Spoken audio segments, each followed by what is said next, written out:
Olá, meu nome é Henrique Mônaco, sou um dos integrantes do time de inteligência em agronegócios da PEFARM e estou aqui hoje para falar com vocês sobre um tema extremamente relevante ao nosso agronegócio, que são arrendamentos.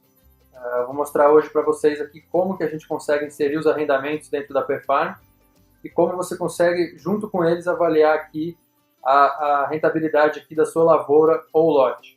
Bom, primeiramente, então, eu vou fazer uma introdução teórica aqui um pouquinho sobre arrendamentos. Arrendamentos nada mais são do que modelos aí de parceria entre, vamos dizer assim, dois agronegócios, né, sendo no setor primário ou não.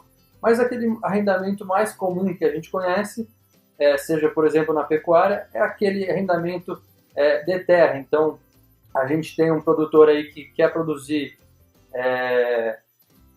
quer criar, colocar a sua criação lá, seja de bovinos ou não, enfim, quer produzir e não tem a terra, então ele vai buscar um arrendador aí, em que ele vai pagar um valor aí acordado entre as partes para usufruir dessa terra e seguir aí adiante com a sua produção pecuária. Mas então, existem diversos modelos de arrendamento no agronegócio, mas o fato é que todos eles caracterizam aí a relação entre dois agentes, né, o que nos remete aí à teoria do agente principal, que é amplamente estudada aí em economia e em outros campos aí de ciências sociais. Basicamente, a teoria do agente principal, né, como eu falei, que estuda relações entre agentes, vai estudar aí como é que é uma teoria que remete aí a dois agentes. Então, a gente tem um principal, que é o principal interessado. Ele tem algum interesse e, para isso, ele vai buscar um agente para agir em prol dos seus interesses aqui. Então, a gente trazendo isso para o agronegócio, poderíamos fazer uma analogia aí, o principal sendo o principal interessado em produzir milho. Então, eu quero produzir o milho, eu não tenho a terra, por exemplo, eu busco um agente aí que vai fornecer essa terra para agir em prol dos meus interesses, né? E aí, a teoria do agente principal, ela vai discutir muito, principalmente sobre a assimetria de informações entre esses agentes, né, que pode vir a ser um caso aí, um empecilho no sucesso dessa parceria, né? Então, de um lado, a gente tem um principal, por exemplo, que quer pagar o mínimo possível por esses serviços, né? E o agente que vai agir em prol dos interesses do principal, que quer ganhar o máximo possível. Só que, como a gente sabe, né, para uma parceria ser de sucesso e ser próspera e duradoura, né, é preciso que esses incentivos aí estejam alinhados, ou seja, é preciso que haja um benefício mútuo entre as duas partes, ou todas as partes envolvidas, para que essa parceria se consolide como sendo de sucesso, né? E aí, então, essencial, aí, crucial em qualquer modelo de parceria, a gente conseguir alinhar os incentivos entre as partes. Vou dar um exemplo aqui. Imagine que eu tenho meu gado e não tenho aonde engordá-los, né? Eu vou buscar um boitel aí como parceiro, um boitel agindo aí como agente, no caso, para engordar o meu gado. Entre o acordo aí, ficou acordado um valor fixo de uma diária. E aí o custeio dessas operações aí vai ficar todo por conta do boitel. Vamos imaginar nesse caso, o incentivo do boitel nesse caso é gastar o mínimo possível, né? Sendo que quanto menos ele gasta, maior a diferença dos custos dele com o que eu estou pagando, que é fixo, e maior a margem dele de lucro, né? Só que aí o meu interesse do principal é que meus animais ganhem o máximo de peso possível. Então aí você consegue observar o conflito entre os interesses. Isso, lógico, pode ser facilmente contornado, por exemplo, com uma cláusula contratual aí de performance mínima. Desse jeito, eu estou com o meu incentivo aqui, vamos dizer, alinhado com o dele, porque eu sei que no mínimo eu vou ter aquela performance e ele sabe que pode trabalhar aí a sua eficiência de custos e tudo, mas tem que entregar essa performance mínima. Então, um dos jeitos da gente alinhar incentivos, como eu falei, cláusulas contratuais, mas principalmente a gente pode mexer com o modelo de parceria que aí vai ser empregado, né? A gente colocou aí alguns tipos de parceria, eu vou explicar rapidamente. Não são todas, né? Existem diversas parcerias que misturam modelos aí que eu vou mencionar, mas basicamente elas vão variar conforme a remuneração do agente e o custeio das operações, né? Obrigações financeiras do custeio de operações. Então vamos imaginar aí no primeiro quadro aí que a gente tem uma parceria em que o custeio das operações é por parte do agente e a remuneração desse agente pelo principal, né, pelo cara que está pagando para o agente, independe da performance. É exatamente o caso que eu acabei de mencionar com vocês, um boitel aí em que eu pago uma diária fixa e o custeio fica pela responsabilidade do boitel. Aí, já dando um exemplo adiante aí no segundo quadrante, no terceiro quadrante, no caso ali, em que o custeio das operações ainda é por parte do agente, mas a remuneração desse agente é variável, eu posso exemplificar como um modelo de parceria entre, vamos dizer assim, um pecuarista e um boitel, onde o pecuarista paga conforme um percentual ou um valor variando conforme as arrobas que foram engordadas neste boitel, ainda com o custeio de operações do agente.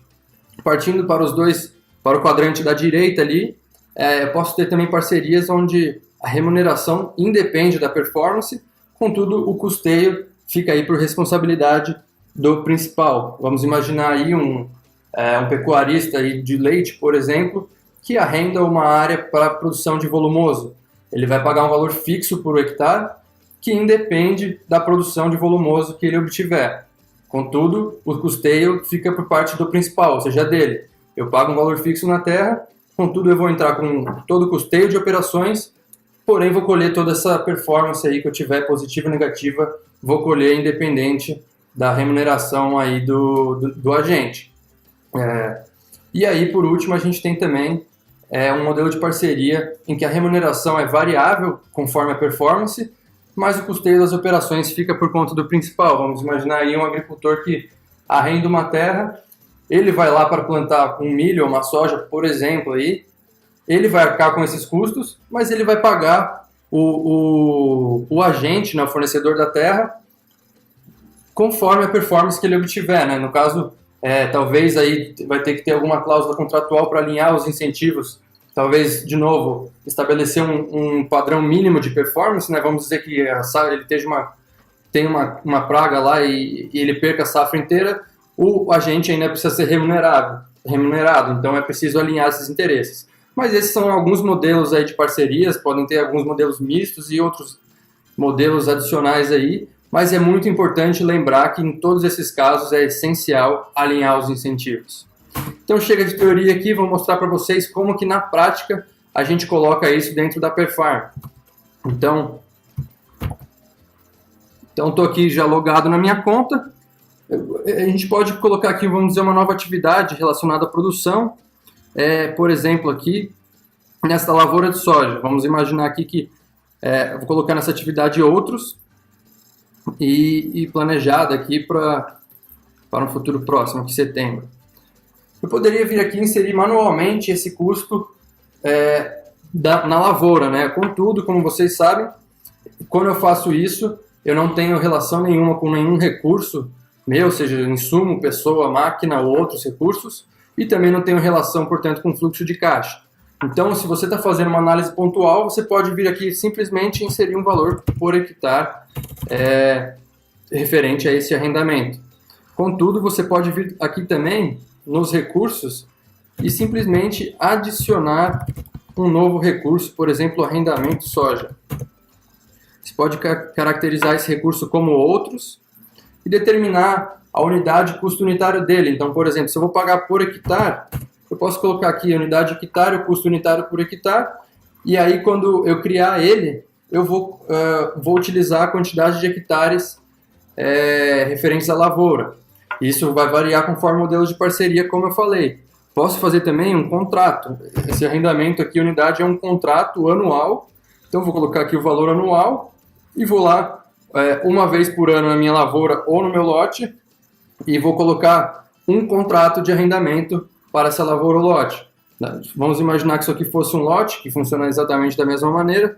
Vou colocar uma por cabeça, vou colocar aqui o valor por cabeça e aí eu vou lá e coloco um arrendamento por cabeça. Vou fazer esse exercício aqui com vocês para explicar. Mas o fato é que você pode, através de outros recursos, cadastrar arrendamentos que vão onerar, que vão estar lá no seu sumário financeiro da lavoura ou do lote, e você vai também gerar depois uma movimentação, uma transação financeira associada a este arrendamento. Então, por exemplo, aqui vou colocar Vou voltar aqui e colocar um lote para vocês verem. Outros aqui planejado. Preciso achar um lote que eu tenha animais. Vou colocar aqui referente a todos os animais, enfim, quantos animais eu tenho no lote. E colocar aqui, cadastrar aqui arrendamento. Cadastrar aqui em outros. Vou fingir que isso aqui vai ser um pago por cabeça. Custo unitário aqui, vamos supor aqui 25. Salvei aqui, criei esse recurso. Vou adicionar 1 por cabeça. Então, total no lote aqui, quando eu coloco aqui 1 arrendamento por cabeça, eu estou utilizando 100 arrendamentos, porque eu tenho 100 cabeças. E pronto, aqui não vou replicar essa atividade e vou criar aqui ela.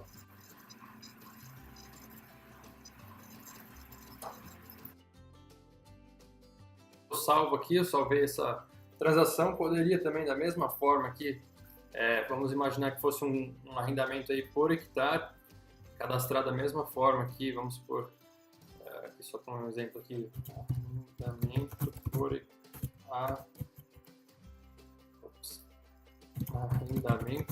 afastagem. Cadastro como outros aqui, como eu falei, unidade posso por hectare, e aí vai depender da periodicidade que você vai cadastrar, né? Então por hectare mesmo, podia colocar aqui às vezes para ficar mais fácil de lembrar, ou ainda hectare ano, colocar o custo, vamos colocar aqui, por exemplo, hectare ano aqui vamos supor aqui R$300, e a descrição aqui, arrendamento anual. Quando eu coloco salvar aqui, venho aqui e coloco a quantidade de hectares, né? Então no caso total aqui vai ser 26 contratos de arrendamento por hectare anualmente. Então essa seria uma atividade que eu incluiria anualmente. Mas então, voltando aqui, da mesma forma, só para concluir, da mesma forma que outros recursos, como a gente cadastrou ali arrendamentos em outros recursos, a gente iria pedir aqui para você informar agora a transação financeira associada ao pagamento desse outro recurso, que vai ter o reflexo lá direto no seu fluxo de caixa. Bom, então era isso que eu tinha para falar para vocês. Espero que tenham gostado. Fiquem conosco e até a próxima.